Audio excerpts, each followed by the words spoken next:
जय हिंद, वंदे मातरम। स्वागत है आप सभी का study with Guruji study platform में। दोस्तों, कल हम आप सभी के लिए एक वीडियो लेकर आए थे आर्मी जीडी के वैकेंसी के बारे में, जो कि प्रीवियस ईयर के क्वेश्चन पूछे गए थे, जिसमें हमने 10 प्रश्नों को सॉल्व किया हुआ था।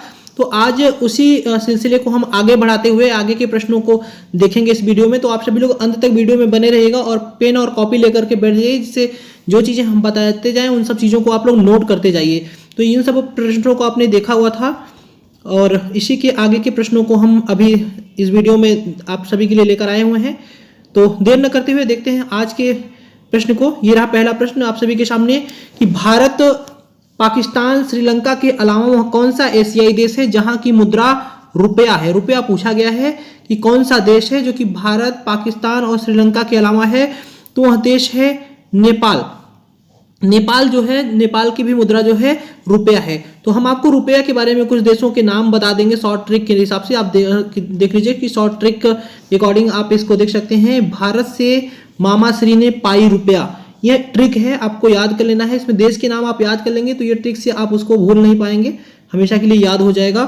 क्या है कि भारत से मामाश्री ने पाई रुपया, भारत से भारत हो गया, से सेशेल्स हो गया, माँ से मालदीव हो गया, दूसरे माँ से मॉरिशस हो गया, श्री से श्रीलंका हो गया, ने से नेपाल हो गया, पा से पाकिस्तान हो गया और ई से इंडिया हो गया। और रुपया क्या है कि यहाँ की मुद्रा है, मतलब कि भारत से मामा श्री ने पाई रुपया। अब आप सभी देखिए कि पहले भारत से मामा श्री ने पाई रुपया। तो अब इस ट्रिक से आप इन देशों के नाम को याद कर सकते हैं कि भारत से मामाश्री ने पाई रुपया, Bharat, Seychelles, Maldives, Mauritius, Sri Lanka, Nepal, Pakistan, Indonesia, आज देशों में रुपया चलता है, यहाँ की मुद्रा रुपया है। तो एक चीज आप सभी ध्यान दीजिएगा कि मुद्रा से भी आपके प्रश्न पत्र में प्रश्न बनेंगे, इस चीज को आप लोग नोट कर लीजिए। नेक्स्ट देखते हैं, प्रसिद्ध गीत सारे जहां से अच्छा की रचना किसने की थी। तो हमने कल आप सभी को कुछ नारे और गीतों के बारे में बताया हुआ था। रविंद्रनाथ टैगोर जी के रचना के बारे में हमने आपको बताया था, जनगण मन। मोहम्मद इकबाल की रचना के बारे में बताया था, सारे जहां से अच्छा। जयदेव की बात करें तो जयदेव जो थे, इन्होंने गीत गोविंद और रति मंजरी की रचना किया हुआ था। इन्होंने गीत गोविंद इनकी जो प्रसिद्ध रचना है।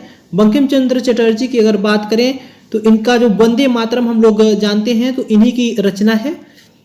बढ़ते हैं आगे। इस प्रश्न का आंसर आप सभी को पता ही है, कल मैंने बताया भी था। भारत में मुगल साम्राज्य की स्थापना किसने की थी। भारत में मुगल साम्राज्य की स्थापना किसने की थी। तो मुगल साम्राज्य की अगर हम बात करें तो मुगल साम्राज्य की स्थापना बाबर ने किया हुआ था 1526 ईस्वी में। 1526 ईस्वी में मुगल साम्राज्य की स्थापना बाबर ने किया हुआ था। बाबर ने कब किया था। 1526 ईस्वी में इब्राहिम लोदी को हरा करके, इब्राहिम लोदी को हरा करके बाबर ने इसकी स्थापना की थी। बाबर के बाद जो शासक हुआ था वह हुआ करता था हुमायूं। हुमायूं के बाद फिर अकबर, अकबर के बाद जहांगीर, शाहजहां और औरंगजेब। औरंगजेब जो है 1658 से लेकर के 1707 ईस्वी तक, 1658 में गद्दी पर बैठे थे औरंगजेब और 1707 ईस्वी तक ये गद्दी पर बैठे हुए थे, मुगल साम्राज्य के शासक हुआ करते थे। तो आप सभी लोग देख लीजिएगा, बाबर, हुमायूं, अकबर, जहांगीर, शाहजहां और औरंगजेब ये शासक, मुख्य शासक हुआ करते थे मुगल साम्राज्य के। तो स्थापना किया था बाबर ने, कब किया था 1526 में। किसको हरा के किया था। तो इब्राहिम लोदी को हरा करके किया हुआ था। बढ़ते हैं आगे, देखते हैं अगले प्रश्न को। सूर्य मंदिर कहाँ स्थित है। सूर्य मंदिर कहाँ स्थित है। तो सूर्य मंदिर उड़ीसा के कोणार्क में स्थित है। मंदिरों से भी प्रश्न पूछे जाते हैं, कल भी मैंने आपको बताया था कामाख्या मंदिर इसी प्रश्न पत्र में पूछा जा चुका है। नेक्स्ट क्वेश्चन ये है, भारतीय राज्यों के राज्यपालों की नियुक्ति कौन करता है।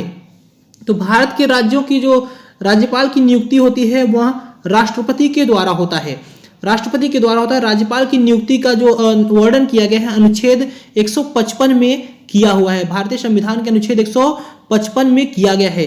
अब यहाँ पर ध्यान दीजिएगा, अगर राज्यपाल के शपथ की बात करें कि राज्यपाल को शपथ कौन दिलाता है, तो उच्च न्यायालय के मुख्य न्यायाधीश राज्यपाल को शपथ दिलाते हैं।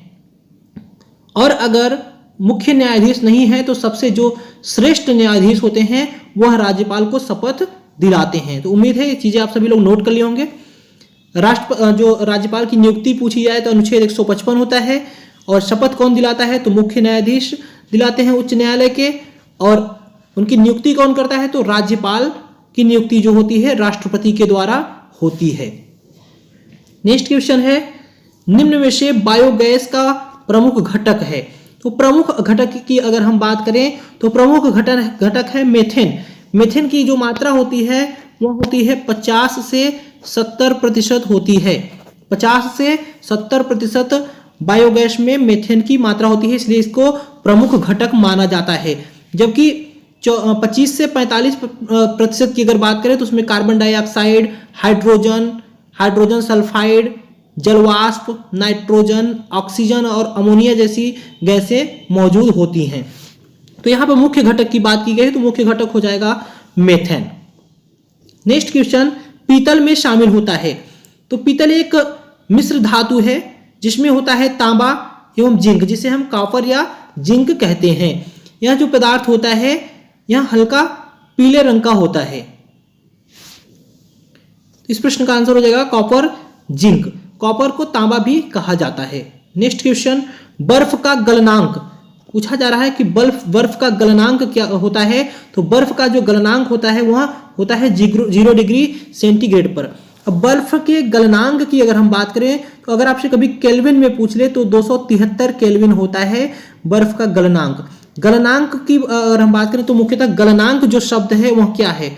अगर गलनांक जैसे शब्द की बात करें तो गलनांक जो शब्द है उसका क्या अर्थ होता है, यह वो अर्थ होता है जिस पर कोई ठोस द्रव, जो कोई ठोस होता है द्रव में बदल जाता है, जब कोई ठोस द्रव में बदल जाता है तो उसी को कहते हैं गलनांक। मतलब कि जब कोई बर्फ होता है, कोई ठोस पदार्थ होता है, वो द्रव जो क्षमा चाहते हैं, जब कोई ठोस होता है पदार्थ ठोस द्रव में बदल जाता है, पानी जैसे पानी होता है वह क्या होता है कि बर्फ में बदल जाता है, तो उसी को गलनांक कहते हैं।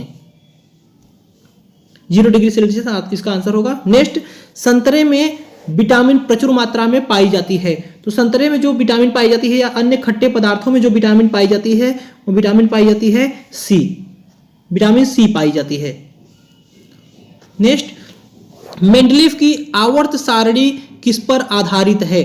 तो मेंडलीफ की जो आवर्त सारणी है उसके बारे में आप सभी को बता दें। मेंडलीफ ने भौतिक एवं रासायनिक गुणों की समानता के आधार पर समस्त तत्वों को बढ़ते हुए परमाणु भार के रूप में व्यवस्थित किया है। तो आप ध्यान दीजिएगा किस में किया है, परमाणु भार में, किस क्रम में, बढ़ते हुए, आगे बढ़ते हुए परमाणु भार के रूप में व्यवस्थित किया है। किसको, तो भौतिक एवं रासायनिक गुणों की समानता के आधार पर। आपसे पूछ सकता है कि किस तत्वों को, तो भौतिक एवं रासायनिक गुणों के समानता के आधार पर इन्होंने परमाणु भार के रूप में व्यवस्थित किया है, बढ़ते हुए परमाणु भार के रूप में व्यवस्थित किया है। इस प्रश्न का सही आंसर हो जाएगा परमाणु भार। तो दोस्तों वीडियो में बने रहने के लिए थैंक यू सो मच। अगर वीडियो अच्छी लगी तो वीडियो को लाइक कर दीजिएगा, दोस्तों के साथ शेयर कर दीजिएगा, और अगर अभी तक चैनल को सब्सक्राइब नहीं किया है तो चैनल को सब्सक्राइब कर लीजिए, बन जाइए स्टडी विद गुरुजी परिवार का हिस्सा। हम आप सभी की तैयारी को मजबूत बनाएंगे, लेकिन उसके लिए आप सभी को मेहनत करना होगा, हर प्रश्न को नोट करना होगा और रिवीजन करना होगा। तो आज की क्लास को बस यहीं पर रोकते हैं, मिलते हैं नेक्स्ट क्लास में। तब तक के लिए थैंक यू सो मच। जय हिंद, जय भारत।